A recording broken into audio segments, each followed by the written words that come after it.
Thank you, everyone. Robin and I have been friends for a long time, before this forum even started. He was my congressman and he's my neighbor.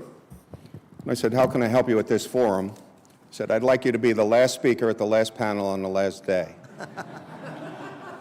I was like, well, Robert, what did I do to you? But thank you very much. This was a great forum. I love you, Robert. Wonderful man and somebody I admire and enjoy working with both personally and professionally. I have a little bit of a different view. I'm going to speak a little bit more. I normally talk about illicit activity and trade-based finance and various things, but my real background before that was trading and trading commodities and high-risk products.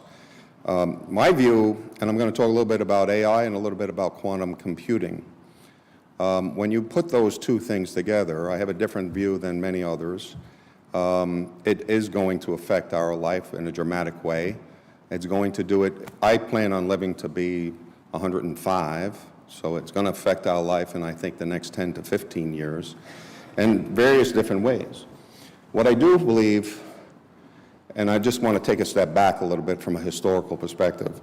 So in 1956, the definition of artificial intelligence came around as 1956. So John McCarthy said, the science of making intelligent machines.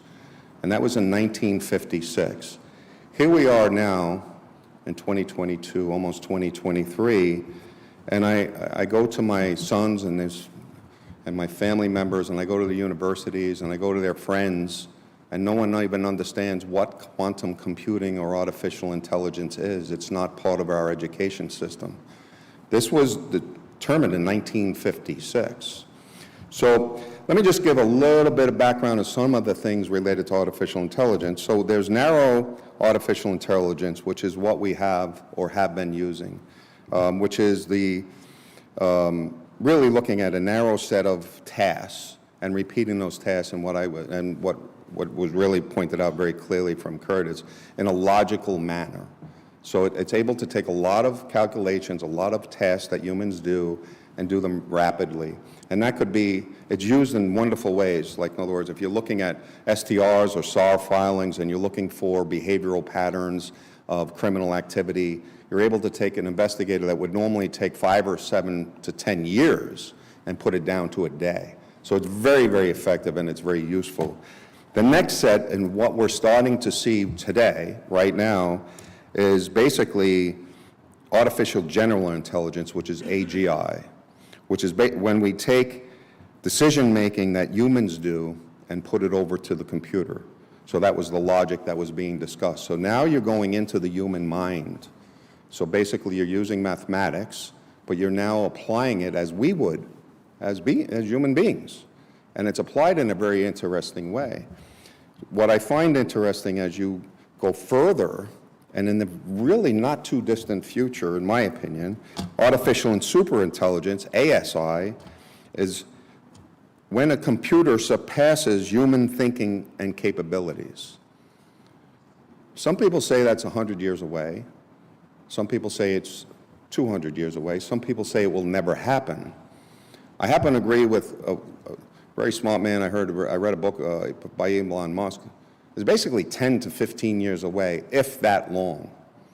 Because the vega, which is the rate of change, is at a point that we no longer comprehend, or I no longer comprehend. In 1956, John McCarthy said the science of making intelligent machines is artificial intelligence, and we don't even have a true definition of it in working society right now. So that's a long time. What's going to happen in the next year is equal to 1956 until today. What's going to happen in the next 5 years is equal to 20 minutes in the 1960s. So the vega and the rate of change is astronomical, and it's cool. It's cool. Now, one of the other things, when you get into some of the benefits, which I want to kind of go into several, because when you combine artificial intelligence and quantum computing is when it really gets really, really interesting, because there's two different subject matters. So just to give you an example with quantum computing, I remember, and I'm sure a lot of you remember, where Deep Blue beat the chess player IBM designed a computer, Deep Blue. It beat a chess player because Deep Blue calculated 100 million times, 200,000 moves per minute, and a human being couldn't do that. Quantum computers are 100 million times faster than the computers we use today. 100 million times faster than the computers we use today. It's almost, the reason we don't talk about it is because we don't understand that. I don't understand that. If I go to a cocktail party and say, my car will go 100 million times faster than your car, nobody would believe me. That's why we don't talk about these things, because we don't understand it. And I certainly can't sit down and say, oh, I know quantum computing and AI combined. I don't. But I'm envisioning things, and a lot of people way smarter than I are envisioning things, but they're making it happen. Now, some of the advantages of this are really super cool. Because like, when you look at the capabilities of what could be done, processing languages differently. Right now, we're processing 1 or 2 words together. When you're able to process a whole book together, with that sort of capability, can you imagine putting in Plato and Aristotle and what comes out? You're talking about astronomical intelligence that we don't have. Can you imagine putting the Bible in, or the Quran, or the Torah, and what's going to be coming? The intellectual capabilities is so cool. It's so cool. Then, if you look at, and we had a lot of conversations on green energy and various type of things, and if you look at quantum computing and artificial intelligence, do mathematical formulas. I mean, you're able to calculate things at a rate that's almost virtually impossible today, to be able to reduce trade routes. If you knocked off 20 minutes off of every car ride to work, think about what that would do to the atmosphere. That's coming. That's not something out, that's only a year or 2 away. And now you look at all of the ships. If you look at logistics as a bigger thing. So one of the things, my notes are all over the place. This guy had such perfect notes, and I was over and I was like, man, I have to do that in the future. But if you look at, it normally takes there's 200,000 ships right now every day around the world, and if you could knock 2 hours off of every ship on a logistic, on their trip over, with quantum computing and AI, you will be able to do that, because it'll take weather patterns, it'll take all types of thermal with the wind, and you could calculate routes and recalculate a route to knock 2 hours or up to 2 days off of a trip. Again, the benefits of that is going to be gigantic. There's also issues when it comes to congestion in streets. It's estimated easily AI will reduce congestion in cities 20%. Those are gigantic numbers. 20%. That's on a 1 hour drive to work. That's a huge saving, but it also protects the atmosphere and a lot of other things. Now, when we get into data security, there's a lot of different things that we should be concerned about and we should be looking at. And we look at all of these wonderful things that AI could do, and the other one is really when you looking at algorithms when it comes to financial services, which is a big investor into AI. So I remember when I was in university, I was very interested in commodities, and then I learned about options. And I had the opportunity, because I lived in New York, and I found Professor Black and Professor Scholes, Black Scholes. They were both in New York at the time, and I went to speak with them. And I actually spoke to both of them. And I said, wow, this is really interesting. So I bought a seat on the COMEX exchange, and what I did was I brought a computer down. That computer had 1/100th of the power of this phone. But I took that computer and I put in the Black-Scholes method. 2 years later, I did 51% of the exchange volume of options of gold, because I was using Black-Scholes while everybody else was doing it on a piece of paper, marking it out, and I had a computer system, I was adjusting it every minute. Now, I found out in the United States, when you do 51% of any business, it's not a good thing. So I was under investigation for 5 years because of that. And I was trying to explain to everybody, I have this computer, and it's giving me the numbers. And it was very difficult to get people to actually sit down with me and look at it. I have my friend from Goldman Sachs laughing, because I think you remember when that happened to me. But when you look at quantum computing, the only way I could really describe it, computers are based on zeros and ones, right? And we all kind of got that. What we need to look at, quantum computing is able to have a 1 and a 0, a 1 and a 1, a 0 and a 1, and a 0 and 0 all together. Now, that's just something you have to go and think about and leave and study it. Because I understood, it took me a while to realize that computers run on zeros and ones. It took me, so when you get into quantum computing, that's really cool. When you could have 0, 0, 0, 1, and it's really fascinating. So it's like, these are things that we should be talking about way more at our universities, in our houses. We should have all the young people around the world studying this. Now, I've talked about some of the benefits, and I've talked about some of the concerns, but one other concern I have that I didn't mention, we always talk about this distribution of wealth. And back when I was working on Wall Street, I was able to afford a computer because I saved up a lot of money. That computer was pretty expensive for me. And I bought a seat on the exchange, and I bought the computer, and I budgeted them both, and I had to take loans and everything else to make that happen. But I think I made money that year because I had the computer. Now, when you get into quantum computing, it's very expensive. And who has that money? Very wealthy nations, very wealthy people.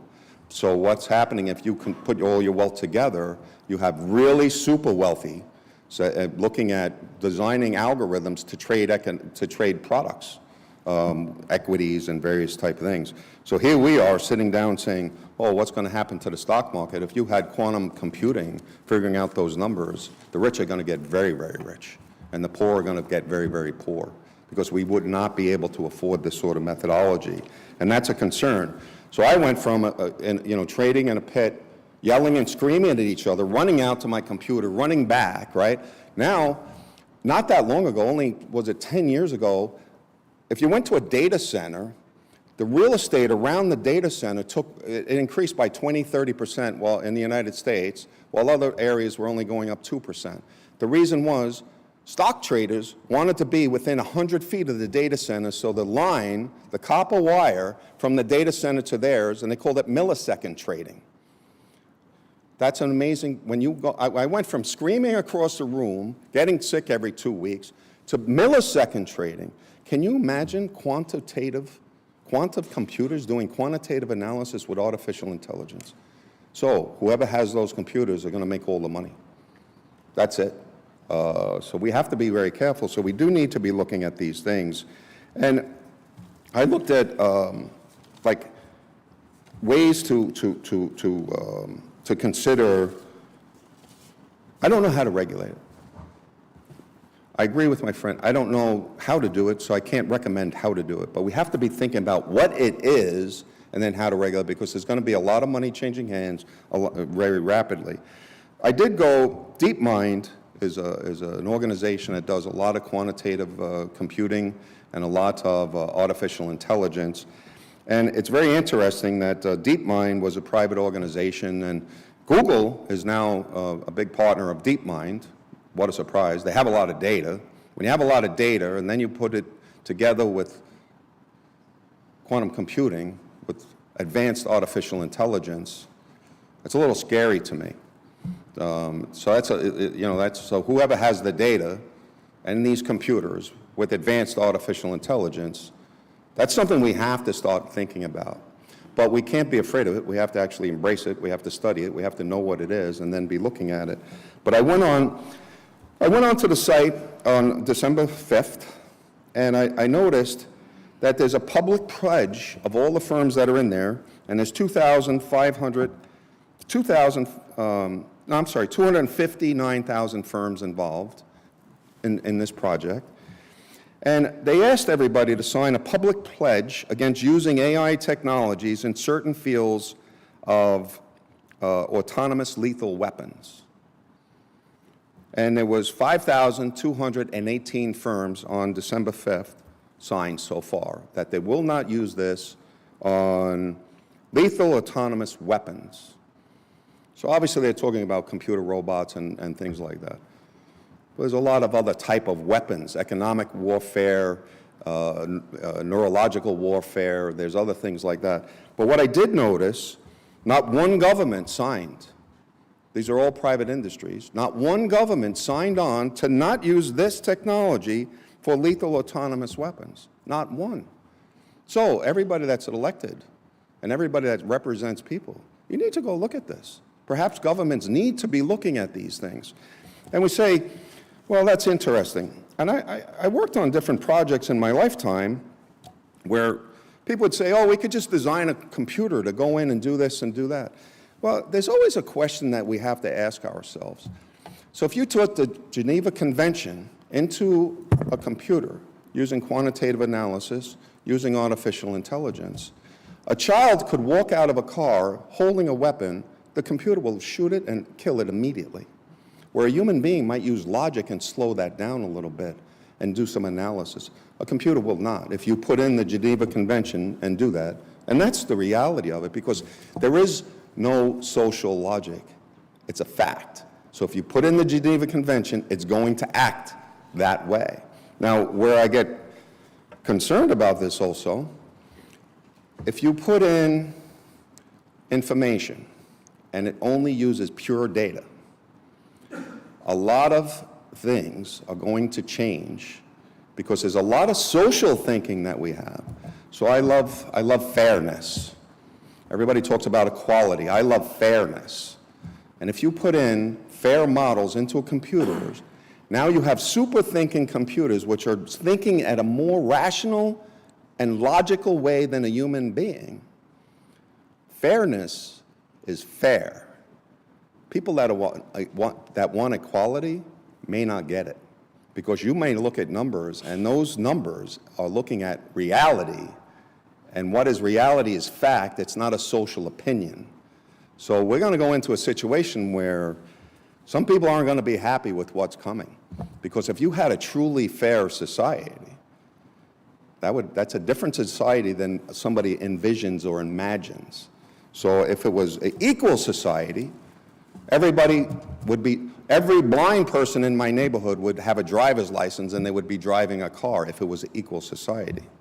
I want a fair society, but we have to be looking at these computers in a way that will help us get there.